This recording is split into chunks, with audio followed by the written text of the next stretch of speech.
Ok, pessoal? Tudo bem com vocês? Aqui é o Diego falando, comigo tá tudo tranquilo. E hoje vamos para o terceiro capítulo da série 50 Tons de Fibonacci. Mas antes, temos um problema pendente, né, pessoal, do capítulo anterior, que era o teorema de Zeckendorf.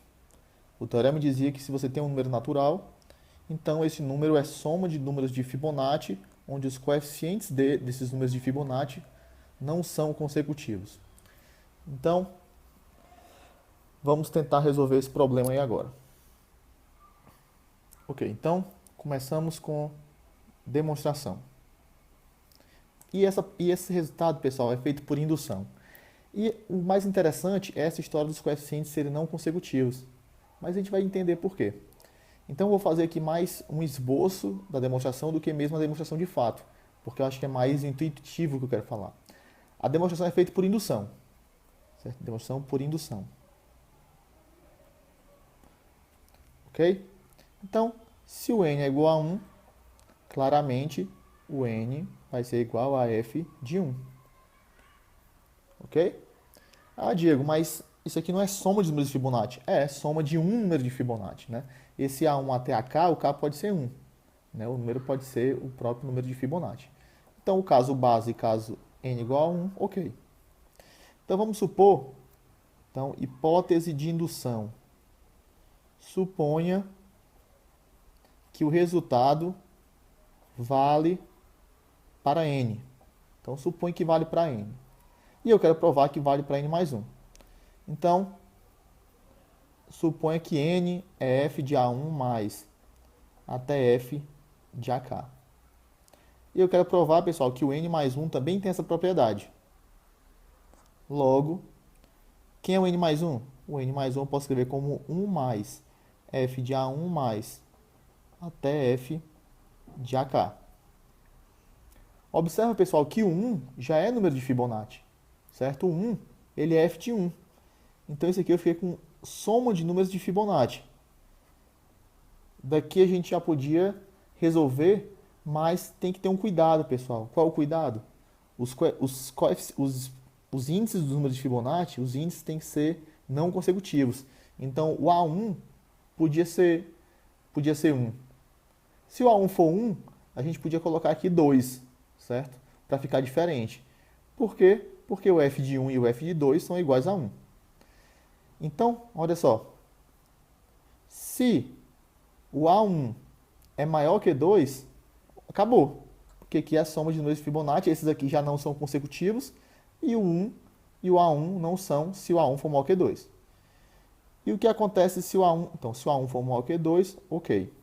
Se o A1 for igual a 2, o que acontece, pessoal? Se o A1 for igual a 2, então f de 1 mais f de A1 é igual a f de 1 mais f de 2, que é igual a f de 3. Então, você substitui o f de 1 mais f de A1 por f de 3. Então, fica f de 3 mais f de A2 mais até f de AK. Ok? Então, aqui a gente continua o processo. Se o A3 for consecutivo, se o A3 e o A2 são consecutivos, você soma de novo eles e forma um novo número de Fibonacci. Se não for, acabou o problema. Então, o que você vai fazer? Qual é a ideia? Você vai continuar fazendo isso. Somando, somando, somando, somando. Vai chegar um momento que esses caras não vão ser consecutivos. Ah, Diego, e se esse momento não chegar? Se esse momento não chegar, você vai somar tantas vezes, esses duas vezes da outro número de Fibonacci, mais duas outro número de Fibonacci, que o número todo aqui vai dar um número de Fibonacci. Ok? Então essa é a ideia. E eu deixo para vocês a formalização aí mais detalhada, certo? Mas a ideia está bem clara. Imagino que todo mundo entendeu. Ok? Então, sem delongas, vamos começar o nosso capítulo de hoje. Então, não tem como falar em 50 tons de Fibonacci se eu não falar na sequência parceira de Fibonacci, né? Então, a sequência de Fibonacci tem uma sequência parceira, pessoal. E a sequência parceira é chamada sequência dos números de Lucas. E a sequência dos números de Lucas, ela começa com o L1 é 1, o L2 é 3 e vale a mesma recorrência da sequência de Fibonacci. Cada elemento é a soma dos dois anteriores, certo? E o fato de ter essa relação tão parecida traz muitas relações interessantes da sequência de Fibonacci com a sequência de Lucas. Quando eu falo aqui, pessoal, sequência companheira, sequência parceira, é o nome dado na literatura mesmo, certo? Sequência companheira. Ok? Então, é uma sequência que tem muitas particularidades, é muito similar à sequência de Fibonacci em vários aspectos. Ok? Então, eu vou colocar uns para a gente ver aqui hoje, e essa sequência vai continuar com a gente em vários outros capítulos também. Ok, pessoal.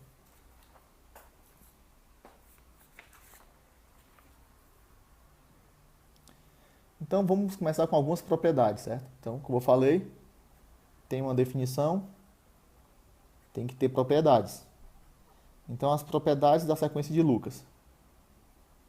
Certo? Primeiro, o enésimo número de Lucas, ele é alfa n mais beta n. Essa é aquela fórmula de Binet para número de Lucas. Só lembrando, quem é o alfa? É o número de ouro.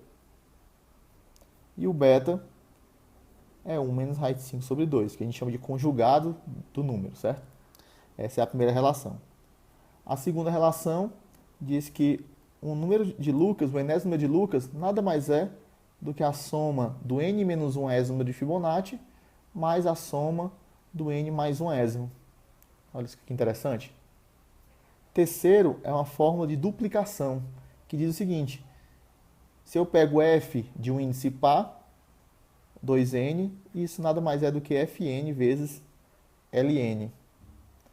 E quarta e bem interessante relação diz que se eu pegar o quadrado do enésimo número de Lucas menos 5 vezes o enésimo número de Fibonacci, o quadrado dele, isso é 4 vezes menos 1 elevado a n.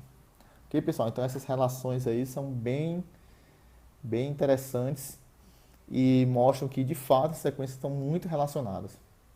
Vamos provar aí algumas delas, certo? Vou deixar outras como exercício, mas vamos lá para algumas demonstrações aqui. Então, a primeira, certo? A fórmula de Binet é só por indução, né, pessoal? É a indução do mesmo jeito que eu provei o caso de Fibonacci. Então, acho que aqui, essa fórmula aqui também você faz por indução, e eu vou fazer essas duas fórmulas aqui, certo? Eu acho que essas duas fórmulas são bem interessantes. Ok, então primeiro eu vou provar o item 3. Então eu vou pegar F2n, desculpa, e vou dividir por Fn. Certo? Eu quero que seja dln. Primeiro, quem é o F2n? A gente pode usar a fórmula de Binet. Ó. Isso aqui é alfa 2n menos beta 2n sobre raiz de 5. Dividido. Quem é o Fn? Alfa n menos beta n sobre raiz de 5. Então, simplificando aqui, pessoal, ficamos com alfa 2n menos beta 2n sobre alfa n menos beta n. Só que em cima, a gente está com a subtração de dois quadrados. Olha, isso aqui nada mais é do que alfa n ao quadrado menos beta n ao quadrado dividido por alfa n menos beta n. E aí, nós vamos usar aquela relaçãozinha, vou colocar aqui, certo? Aquele produtozinho notável que diz que x ao quadrado menos y ao quadrado é igual a x menos y, x mais y. Ok? Então, quem é o x aqui? Alfa n. Quem é o y? Beta n. Então, ficamos com alfa n menos beta n vezes alfa n mais beta n dividido por alfa n menos beta n. Isso aqui, pessoal, é igual a alfa n mais beta n, simplificando aqui. E pela fórmula 1, certo?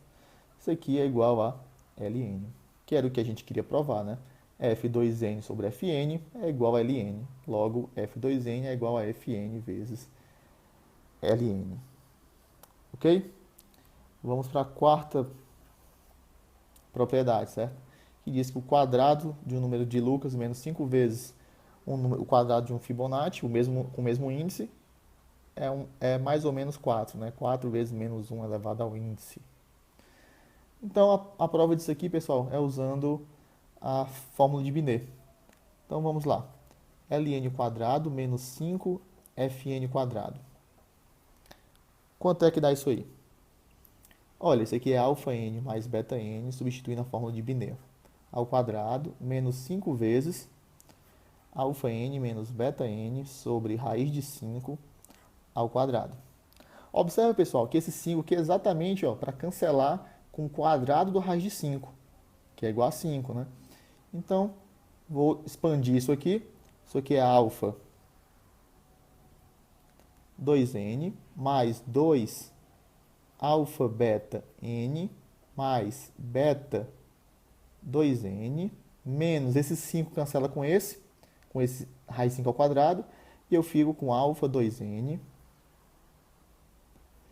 menos 2 alfa beta n mais beta 2n. E agora, pessoal, a gente tem que lembrar o quê?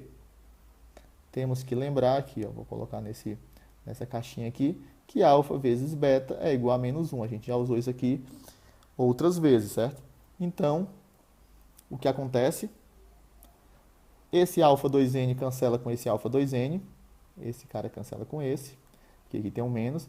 Esse beta 2n cancela com esse beta 2n, por causa desse menos. E o que sobra é esse 2 alfa beta n, menos com menos mais, 2 alfa beta n. Só que alfa beta é menos 1. Então fica 2 menos 1n mais 2 menos 1n, que é igual a 4 vezes menos 1n. Ok? E essa é uma fórmula bem interessante. E o mais interessante dessa fórmula, pessoal, é que já vai trazer para a gente algo interessante para o nosso próximo capítulo. Que olha só, se a gente olhar para essa fórmula, certo? Ln quadrado menos 5Fn quadrado igual a 4 menos 1 elevado a n, supõe que 5 divide Ln. Se 5 divide Ln, como 5 divide 5Fn quadrado, então 5 divide 4 vezes menos 1 elevado a n, que é absurdo. Então, essa fórmula 4, certo? Uma consequência da fórmula 4 é que 5 nunca divide um número de Lucas para todo n. Certo? Então, na próxima aula, no próximo capítulo, a gente vai ver que isso não é verdade, isso não existe na sequência de Fibonacci. Qualquer número divide infinitos números de Fibonacci. Certo, pessoal? Então, deixando um exercíciozinho para vocês aqui, um problema, como sempre, certo? Então, o problema de hoje é resolver essa equação. Quando é que um número de Fibonacci é igual a um número de Lucas? Certo? Essas sequências são tão parecidas, mas será que elas têm vários valores que são iguais? Certo? A pergunta é quando o número de Fibonacci é o número de Lucas. Ok, pessoal? Então, espero que tenham gostado. É um pouco sobre a sequência de Lucas. A gente vai ver muito mais aqui ainda sobre essa sequência, várias aplicações, várias coisas bacanas, certo? Então, deixe seus comentários, dê o like no vídeo, certo?